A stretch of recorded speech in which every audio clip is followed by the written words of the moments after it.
Have you ever noticed that God often feels the quietest during the moments you need Him the most? When life is falling apart, when you're desperate for answers, when you're praying harder than ever, and yet all you hear is silence. If you've ever felt that way, stay with me, because God's silence may mean something completely different than you think. The pain. Let's be honest, God's silence can be painful.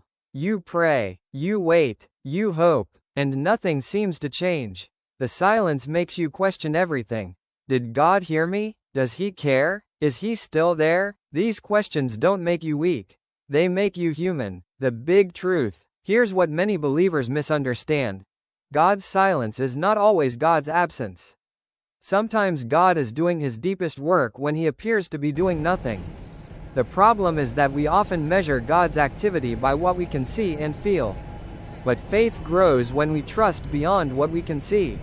Biblical example. Think about Joseph. Years passed between the promise and the fulfillment.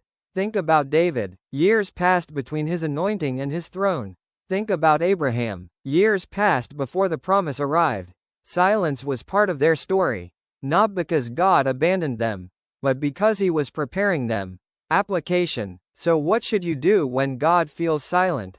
Keep praying. Keep trusting. Keep obeying. Keep seeking Him, not because you feel His presence every moment, but because His faithfulness is greater than your feelings.